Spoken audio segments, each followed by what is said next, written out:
Good evening, everybody. And it's sunset time here too, which I absolutely adore. It looks like it's going to be another beautiful one.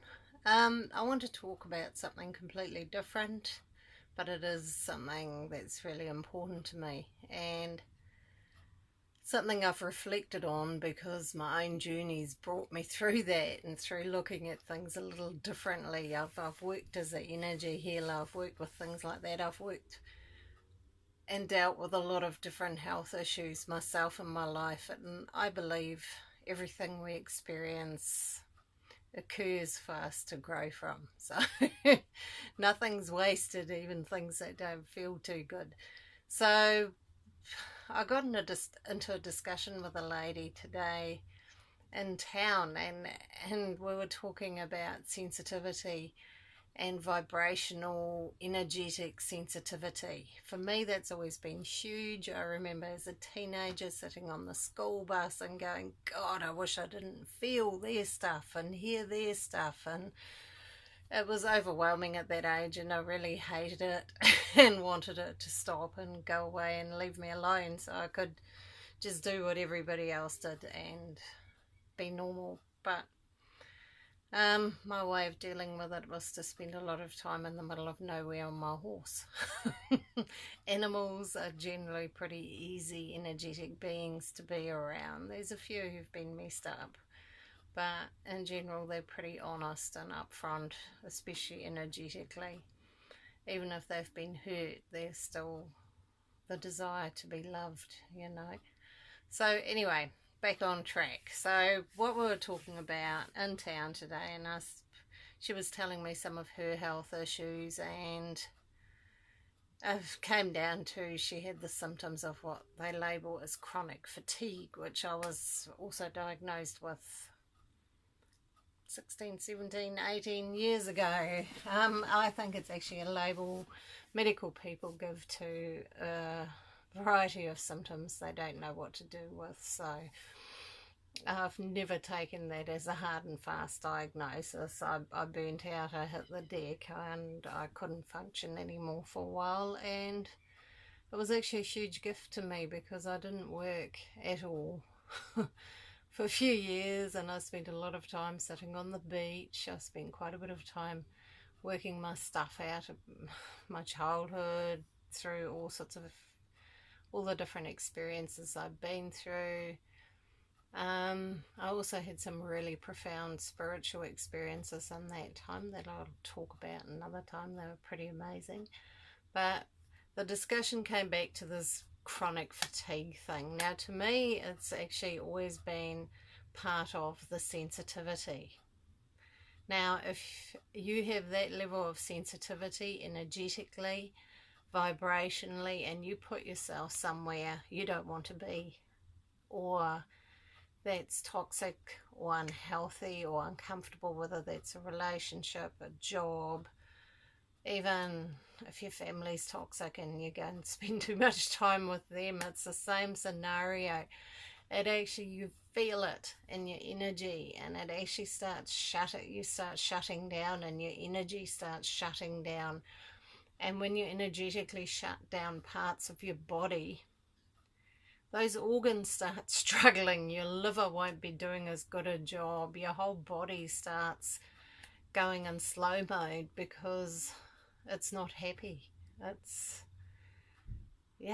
responding to your energetic behavior, which is like, gosh, I don't want to be here. I'm so uncomfortable. Just please get me out of here. And the problem is that we've been conditioned by society that we think we have to stay there, or we're afraid to leave. It could be our income, it could be that we don't know what to do with ourselves if we leave the relationship. Some people it's going to be a huge ordeal to separate from somebody. But really, basically, the longer you keep yourself there, the worse you're going to feel. You're not going to completely heal. Yes, your doctors can medicate you. They can give you a bunch of drugs to desensitize you to a certain level. But it actually won't fix anything. They'll just actually make you more tired, when I was very first, and I was quite young then diagnosed, my doctor gave me some tablets, which I didn't fully understand what they were then. I do now. And they were some old-fashioned antidepressant thing, tricyclic antidepressant. And she said, here, you need to give your body a break. I want you to take these. I took one and I sat outside all day and thought, I can't do anything. I can't function. I couldn't drive.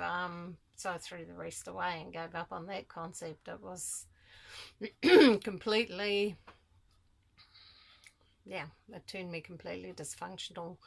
I was more comfortable feeling my discomfort than not feeling anything at all. So, yeah, you're going to get those sensations, especially if you're an empath. This is really important for people who are empaths, and there seem to be more and more people with those qualities, and that basically means that your filters between you and the world aren't as strong as other people's. You just feel things stronger, more intensely, and you tend to pick up more information than you want sometimes about other people. So the problem is that when you're in a situation where you are picking up on discomfort, disharmonious feelings, anger, all of those things around you in your environment, your body will actually start giving off symptoms of pain. It's one way to try and make you wake up, one way to slap you around and say, hang on, what are you doing? What are you doing? Why are you putting yourself in here? Stop it, stop it, stop it. So, your back might hurt, or whatever part of your body is kicking up a stink. It's going to start screaming at you, and if you don't listen, it might even put you out of action so that you have to stop. I mean, that's what happened to me at 32, 33.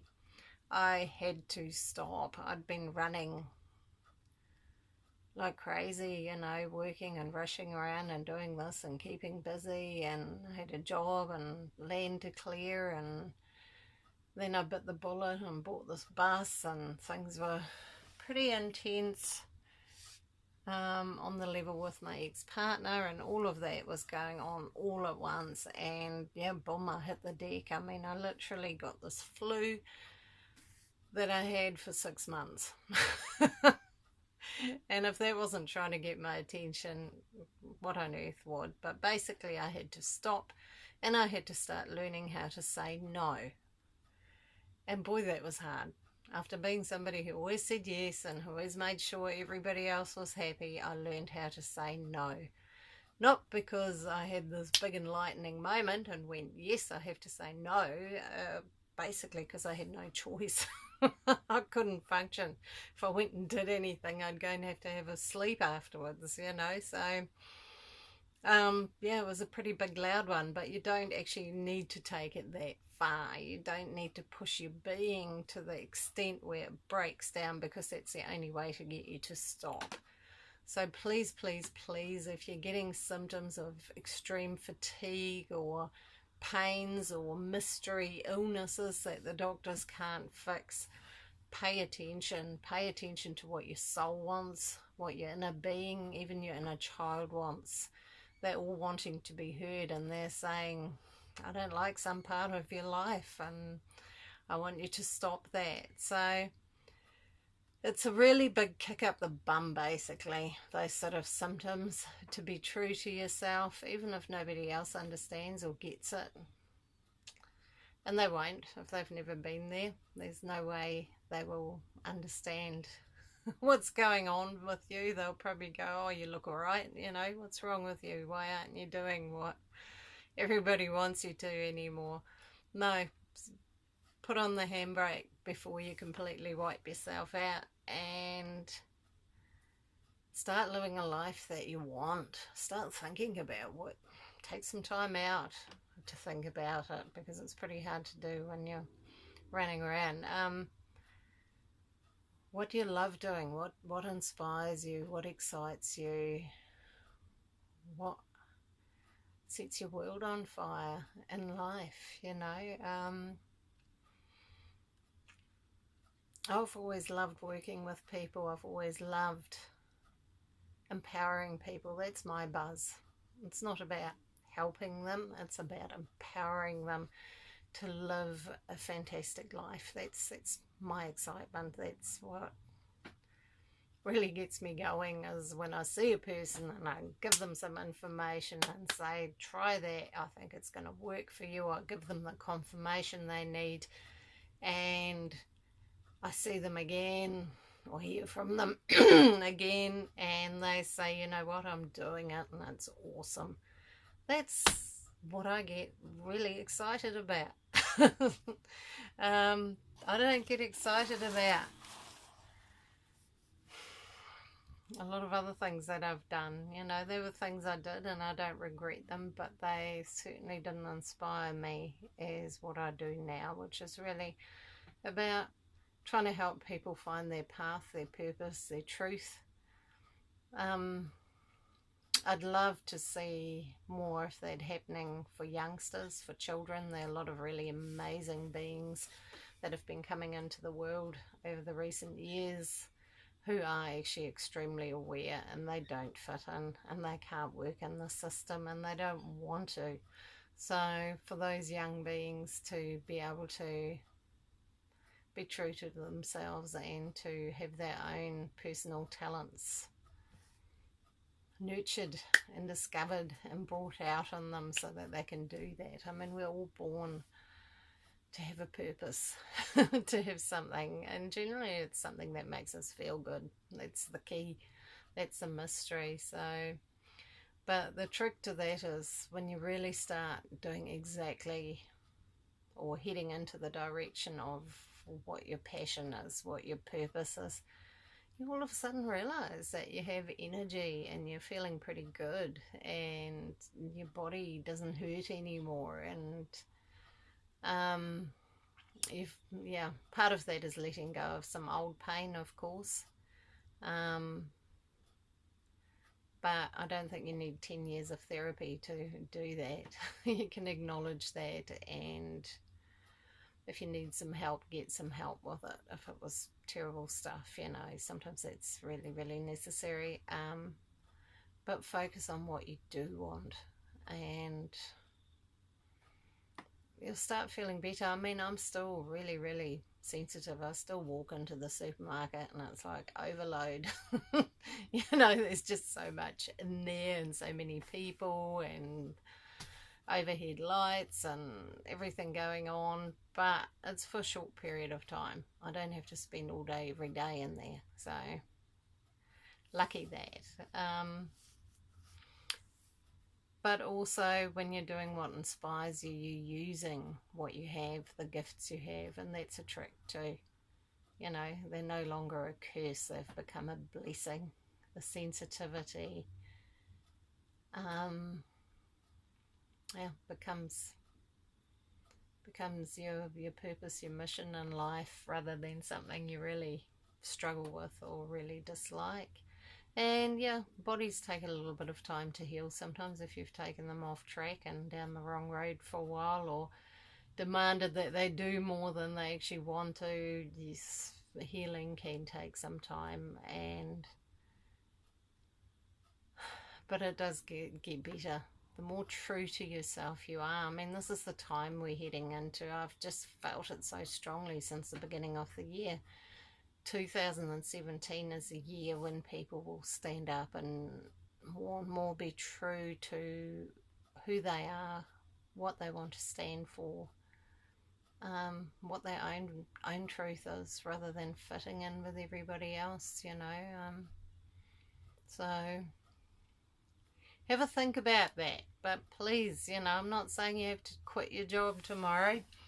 I understand you have a house and bills to pay and things like that, but at least start thinking about what you want, what drives you, what motivates you, and start seeing what you can do towards that. If your health is breaking down, I strongly suggest you find whatever way you can to actually give yourself a break, because it's a good idea to catch that before it gets out of control.